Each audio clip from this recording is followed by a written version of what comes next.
सख्त लहजे में आपसे बात करे या गुस्से में आकर के आपको गाली दे दे, शरीयत आपको इस चीज की इजाजत हरगिज नहीं देती है कि पलट करके आप औलाद हो करके अपने माँ बाप को पलट करके उनके लहजे में उन्हीं के जवाब में आप दूसरी गाली दे दें।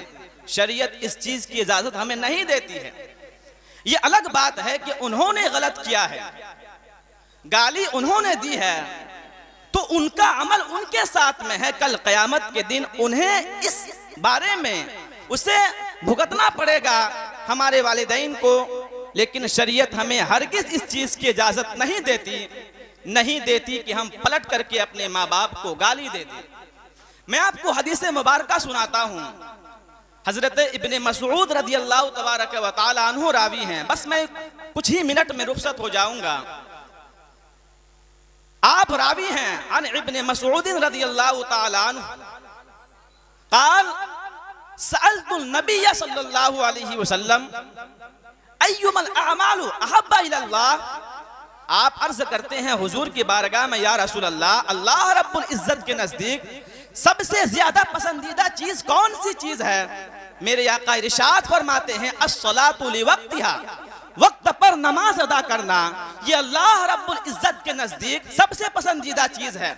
आप फिर आका की बारगाह में अर्ज करते हैं, या रसूल अल्लाह, आप फरमाते हैं कुल्तु सुम्मा अय्युन या रसूल अल्लाह, मेरे आका इरशाद तो फरमाएं कि इसके बाद कौन सा अमल सबसे ज्यादा अल्लाह की बारगाह में महबूब अमल है? मेरे आका इरशाद फरमाते हैं बिर्रुल वालिदैन, माँ बाप के साथ हुस्ने सुलूक से पेश आना, माँ बाप के साथ अच्छे तरीके से पेश आना, ये अल्लाह के नजदीक सबसे महबूब शय है। फिर अर्ज करते हैं मेरे आका सुम्मा अय्युन, फिर कौन सी चीज महबूब चीज है अल्लाह के नजदीक? मेरे आका इरशाद फरमाते हैं अल जिहादु फी सबीलिल्लाह, राह खुदा में जिहाद करना ये सबसे पसंदीदा चीज है अल्लाह रब्बुल इज्जत के नजदीक। आप इस हदीस मुबारका को समझें और गौर करें। मेरे आका ने पहले क्या इरशाद फरमाया? ऐ मेरे सहाबी इब्ने मसऊद सुनो, वक्त पर नमाज अदा करना ये सबसे महबूब शय है मेरे आका। उसके बाद क्या इरशाद फरमाते हैं? उसके बाद दूसरा महबूब काम कोई काम है, महबूब शय कोई शय है तो वालिदैन के साथ हुस्ने सुलूक से पेश आना ये सबसे महबूब शय है। फिर तीसरी मर्तबा में मेरे आका इरशाद फरमाते हैं अल जिहादु फी सबीलिल्लाह, राह खुदा में जिहाद करना ये सबसे महबूब शय है। इससे पता क्या चलता है? पता यही चलता है राह खुदा में जिहाद करना, राह खुदा में अपने सरों को कटा देना ये बाद में महबूब शय है। इससे बड़ा कोई पसंदीदा शय है तो माँ बाप के साथ उसने सुलूक से पेश आना है। इससे यही मालूम होता है, यही बातें समझ में हमें आती हैं। अगर कोई इंसान अपने माँ बाप को परेशान करके अपने माँ बाप के साथ बदसलूकी से पेश आकर के राह खुदा में जिहाद करे तो उसका अमल अल्लाह की बारगाह में कैसे मकबूल हो सकता है? इसलिए मेरे भाइयों हमें अपने वालिदैन की खूब खिदमत करनी चाहिए। नारे तकबीर, नारे रिसालत, जश्न शहीद आजम कॉन्फ्रेंस। आप हजरात देख रहे हैं उस्ताजुल उलमा हजरतुल अल्लाम हजरत अल्लामा व मौलाना आकिल इमाम शमसी साहिब क़िबला की तशरीफ आवरी हो चुकी है। मुअज़्ज़ज़ सामिईन, तो मैं आपको बताऊं कि आप देखें और उलमाए किराम से पूछें वालिदैन का वकार क्या है, उनकी अज़मत क्या है, उनकी शान व शौकत क्या है, हमें समझ में आएगा। आप अहादीस मुबारका को देखें। मेरे आका यहाँ तक इरशाद फरमाते हैं, मेरे आका इरशाद फरमाते हैं ला यदखुलुल जन्नत मन्नानुन वला आकुन वला मुदमिनु खमरिन औ कमा क़ाल। सरकार इरशाद फरमाते हैं, सहाबाए किराम का मजमा था। मेरे आका इरशाद फरमाते हैं मेरे सहाबा सुनो, ला यदखुलुल जन्नत मन्नानुन, एहसान का जताने वाला जन्नत में दाखिल नहीं किया जाएगा, जन्नत में दाखिल नहीं होगा।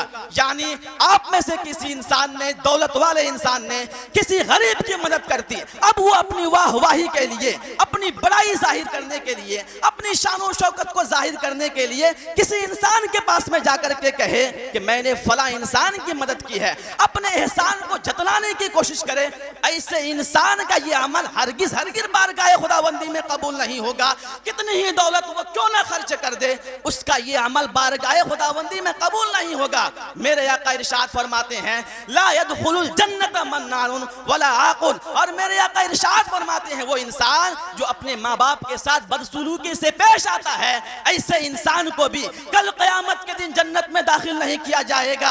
और मेरे आका इरशाद फरमाते हैं वला मुदमिनु खमरिन, जो इंसान शराब पिया करता है, शराब नोशी किया करता है और बगैर तौबा किए उस इंसान की मौत वाक़ई हो जाती है, उसकी रूह उसके जिस्म से जुदा हो जाती है, ऐसे इंसान को भी कल क़यामत के दिन जन्नत में दाखिल नहीं किया जाएगा। इसलिए मैं अपने नौजवान तबका के लोगों से कहना चाहता हूँ, खुदा के वास्ते मेरे भाइयों, अगर आपके वालिदैन नाराज हैं, आपके माँ बाप नाराज हैं, अगर आप अपनी नई नवेली दुल्हन के चक्कर में आकर के अपने माँ बाप को घर से निकालने की बातें क्या करते हो, अपने माँ बाप को परेशान करने की सोचे रखा करते हो, आप हरगिज हरगिज अपने माँ बाप के साथ में इन सुलूक के साथ में पेश ना आए। क्यों? इसलिए कि अल्लाह रब्बुल इज्जत की खुशनुदी वालिदैन की खुशनुदी पर मौकूफ है। मेरे आका इरशाद फरमाते हैं रिदल रब्बी फी रिदल वालिदी व सखतुर रब्बी फी सखतिल वालिदी। मेरे आका इरशाद फरमाते हैं लोगों सुनो, रब की खुशनुदी वालिदैन की खुशनुदी में है, रब की नाराजगी वालिदैन की नाराजगी में है। अगर हमारे माँ बाप हमसे नाराज हैं तो हमारा परवरदिगार भी हमसे नाराज होगा।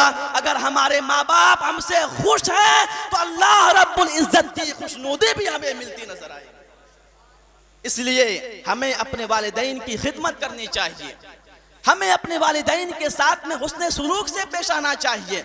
न जाने आज हमारे भाइयों को क्या हो गया है, क्या हो गया है। मेरे आका इरशाद फरमाते हैं मेरे गुलामों सुनो, जो इंसान अपने माँ बाप के साथ में हुस्ने सुलूक से पेश आता है, कल जब वो इंसान बुढ़ापे की मंजिल को पहुंचेगा, उसकी औलाद भी उसके साथ में हुस्ने सुलूक से पेश आएगी।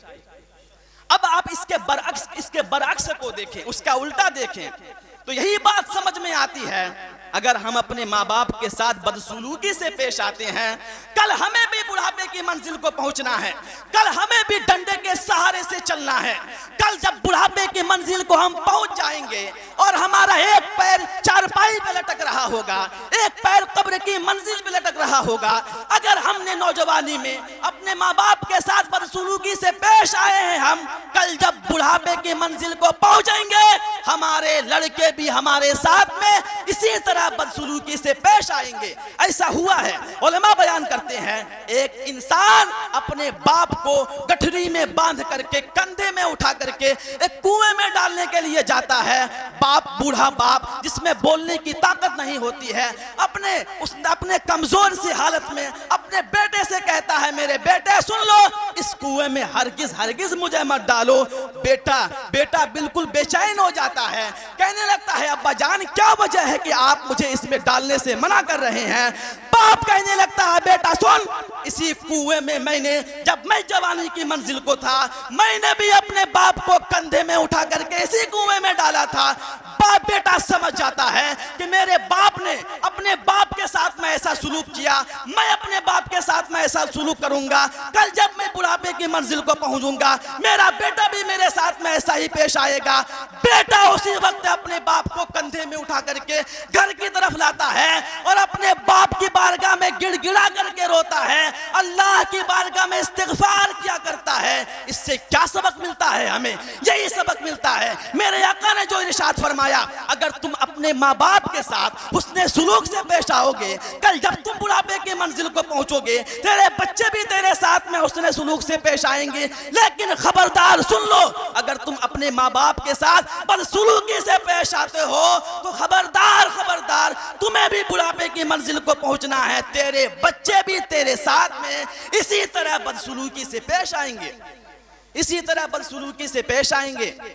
मैं आपको बताऊं, आप हजरत इमाम हुसैन रज़ियल्लाहु तबारक व तआला अन्हु के वालिद माजिद हजरत मौला अली शेर खुदा रज़ियल्लाहु तआला अन्हु खलीफे चहारुम दामादे पैगंबर, आप एक इंसान को, एक नौजवान को देखते हैं जिसका एक हाथ सूखा हुआ नजर आता है, सूखा हुआ। हजरत मौला अली उस नौजवान से फरमाते हैं, नौजवान मैं क्या देख रहा हूं? तेरा हाथ सूखा क्यों नजर आ रहा है? नौजवान अर्ज करने लगता है, हुजूर मैं ज़िनाकारियां किया करता था, नमाज को छोड़ा करता था, जुआ खेला करता था, शराब नोशी किया करता था।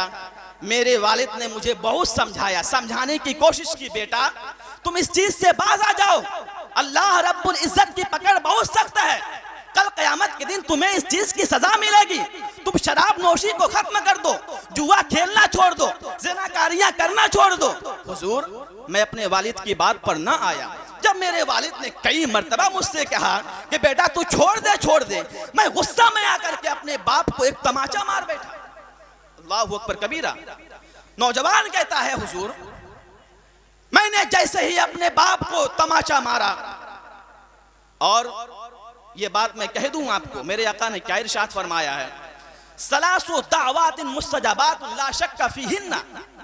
मेरे आका इरशाद फरमाते हैं 3 दुआएं ऐसी हैं जो बिला शक व शुबा अल्लाह की बारगाह में कबूल हुआ करती हैं। क्या दुआ है? दावतुल मजलूमी व दावतुल मुसाफिरी व दावतुल वालिदी अला वलदिही। यानी मजलूम की दुआ, किसी इंसान के हक में दुआ कर दे, उसकी दुआ कबूल हुआ करती है। सफर करने वाला इंसान मुसलमान हो, किसी के हक में दुआ कर दे, उसकी दुआ कबूल हुआ करती है। मेरे आका इरशाद फरमाते हैं दावतुल वालिदी अला वलदिही, वालिदैन की दुआ औलाद के हक में भी कबूल हुआ करती है बिला शक व शुबा। लेकिन माँ बाप, आपने भी देखा होगा, हमने भी आजमाने की कोशिश की अपने वालिदैन को। वालिदैन अपने औलाद को बद्दुआ हरगिज नहीं देना चाहते, चाहे औलाद बेटा अपने माँ बाप के साथ में कितनी ही बदसलूकी से पेश क्यों ना आए। लेकिन अगर न चाहते हुए भी बाप की जबान से या माँ के मुंह से बद्दुआ के कुछ ही अल्फाज क्यों ना निकल जाए, न चाहते हुए भी, लेकिन रब्बे कायनात की बारगाह में फौरन कबूल हो जाया करते हैं वो अल्फाज, बद्दुआएं कबूल हो जाती हैं, न चाहते हुए भी अगर कर दें। हजरत मौला अली से वो इंसान अर्ज करता है, हुजूर मैं अपने बाप को गुस्से में आकर के तमाचा मार बैठा। मेरे बाप ने मुझसे कहा, बेटा सुन, मैं तेरे पास में वादा करता हूं, मैं मक्का शरीफ जाकर के बैतुल्लाह के सामने में जाकर के रब की बारगाह में तेरे खिलाफ अर्ज करूंगा, बद्दुआ करूंगा। मेरे वालिद मेरे खिलाफ चल गए गुस्से में और जाकर के दुआ कर दी, बद्दुआ कर दी।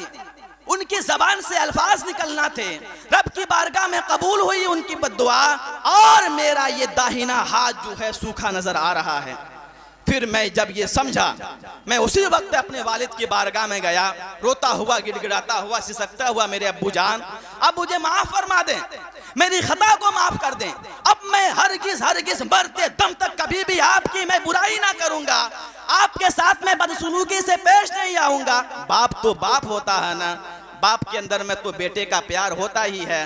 बाप का दिल नरम हो जाता है, अपने बेटे से कहता है, बेटा चल मैंने तेरी खता को माफ कर दिया, मैं जा रहा हूँ काबा शरीफ के पास में जाकर के अब मैं तेरे लिए मैं माफी की दुआ मांग लूंगा, अल्लाह की बारगाह में अर्ज करूंगा, मौला मैंने अपने बेटे को माफ फरमा दिया है, तू भी माफ फरमा दे, तेरा हाथ इंशाअल्लाह तंदुरुस्त हो जाएगा। वो इंसान कहने लगता है, हुजूर मैंने अपने बाप को, मेरे वालिद बुढ़ापे की मंजिल को पहुंच चुके थे, चलने में उनमें सही से ताकत नहीं थी, बोलने की ताकत नहीं थी, मैंने अपने वालिद को कंधे पे उठाया और मैं जाने लगा। मैं रास्ते में ही गया था कि मेरे वालिद का इंतकाल हो जाता है, उनकी रूह उनके जिस्म से जुदा हो जाती है। हुजूर मेरे वालिद काबा शरीफ ना पहुंचे, बैतुल्लाह ना पहुंचे कि उनका इंतकाल हो गया, इसीलिए मेरा हाथ अभी तक तंदुरुस्त नहीं हुआ है। मौला अली फरमाते हैं, इंसान सुन, ऐ नौजवान सुन, अगर सही माने में तेरे बाप ने तेरी खता को माफ फरमा दिया है तो मैं रब्बे काबा की बारगाह में अर्ज करता हूँ,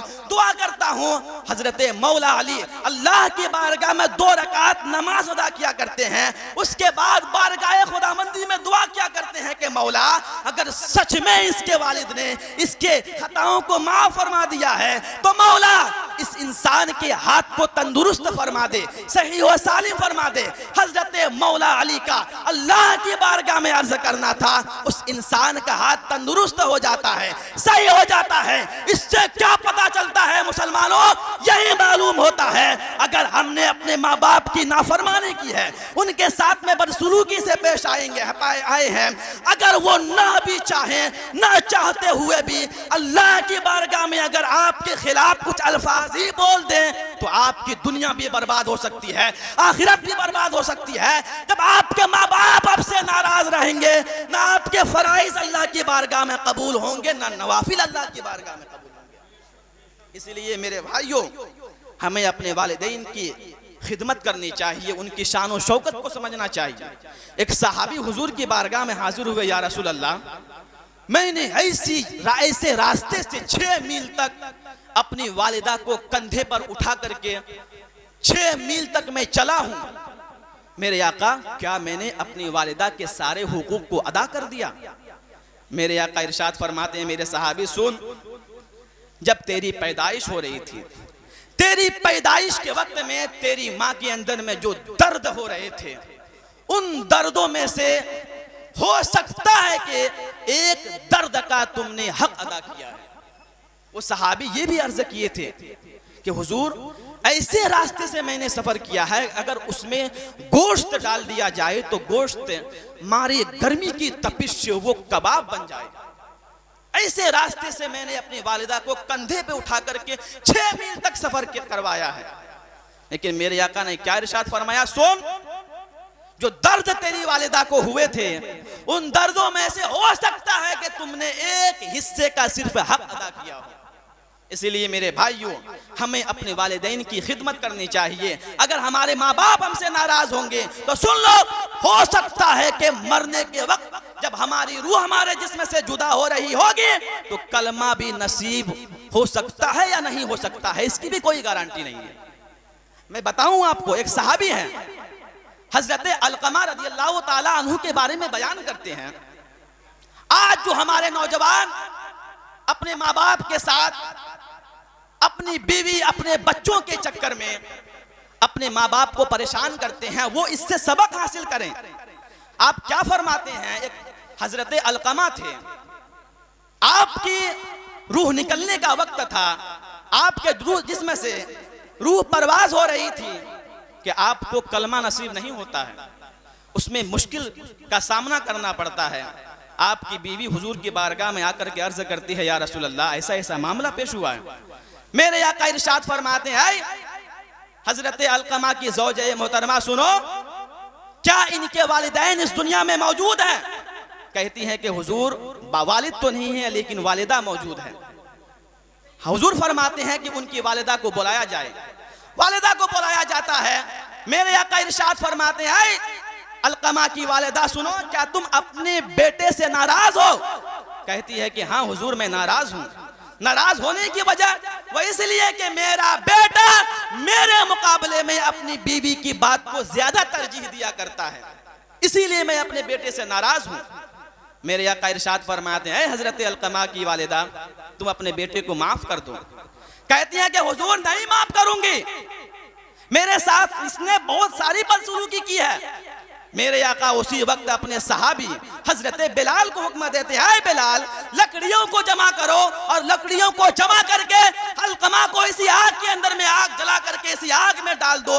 माँ तो माँ होती है, माँ के अंदर में बेटे की मोहब्बत जाग जाती है। उसी वक्त अर्ज करती है, हुजूर क्या वाकई मेरे बेटे को आग में डाला जाएगा? मेरे आका इरशाद फरमाते हैं, हाँ वाकई तेरे बेटे को आग में डाला जाएगा। वो इसलिए कि आखिरत की आग से ज्यादा आसान दुनिया की मेरी आग लगाई हुई है। अगर मैं आपके बेटे को इस दुनिया में आग में डाल दूंगा तो कल क़यामत के दिन इस पर इतना सख्त अजाब नहीं होगा। माँ के दिल में बेटे की मोहब्बत उसी वक्त जाग जाती है और कहने लगती है, हुजूर मैं आपको और आपके तमाम सहाबा को गवाह बना करके अपने बेटे की खता को माफ करती हूँ। हजरते वो सहाबी कहते हैं कि हजरत अलकमा रज़ियल्लाहु ताला अन्हु के रूह निकलने में जो मुश्किल का सामना हो रहा था, अब जब वालिदा ने उनकी खताओं को माफ कर दिया, उनकी गलतियों को माफ कर दिया, अब उनकी रूह आसानी से परवास कर गई। तो मेरे भाइयों, मेरे आका उसी वक्त इरशाद फरमाते हैं, अल्लाह रब्बुल इज्जत का लाख लाख शुक्र है कि उसने मेरे जरिए से इस इंसान को जहन्नम से की आग से बचा लिया। इसलिए मेरे भाइयों, नारे तकबीर, नारे रिसालत, मसलके आला हजरत, जश्न शहीद आजम कॉन्फ्रेंस, अजमत वालिदैन कॉन्फ्रेंस, हजरात हम और आप अपने माथों की निगाहों से देख रहे हैं उस्ताजुल उलमा सैयदी व सनदी हजरतुल अल्लामा हजरत अल्लामा व मौलाना महमूद अहमदुल कादरी साहब क़िबला की तशरीफ़ आवरी हो चुकी है। हजरत की ज़ियारत से हम और आप फैज़ हासिल करें। बस मैं इन्हीं बातों के साथ अपनी गुफ्तगू को ख़त्म करता हूँ। अल्लाह रब्बुल इज़्ज़त हमें और आपको अपने वालिदैन की खिदमत करने की खूब तौफ़ीक़ अता फ़रमाएँ। मेरे भाइयों, मेरे आका ने इरशाद फरमाया है, रग़िमा अल्फ़ुहु रग़िमा अल्फ़ुहु रग़िमा अल्फ़ुहु, वो इंसान ज़लील हो ज़लील हो ज़लील हो। सहाबाए किराम हाजिर थे, अर्ज़ करते हैं हुज़ूर, क़ीला मन या रसूल अल्लाह, वो इंसान कौन है? मेरे आका इरशाद फरमाते हैं, मन अदरका वालिदैहि इंदल किबरि अहदुहुमा औ किलाहुमा सुम्मा लम यदखुलिल जन्नह, यानी जिस इंसान ने अपने माँ बाप को बुढ़ापे के आलम में या उन दोनों में से किसी एक को पाया, फिर वो इंसान उनकी खिदमत करके जन्नत में दाखिल ना हो सका, वो इंसान जलील है, जलील है, जलील है। अस्तगफिरुल्लाह रब्बी मिन कुल्लि ज़म्बि व अतूबु इलैह। कलमे तैयबा पढ़ें, ला इलाहा इल्लल्लाह मुहम्मदुर रसूलुल्लाह। अस्सलामु अलैकुम व रहमतुल्लाह।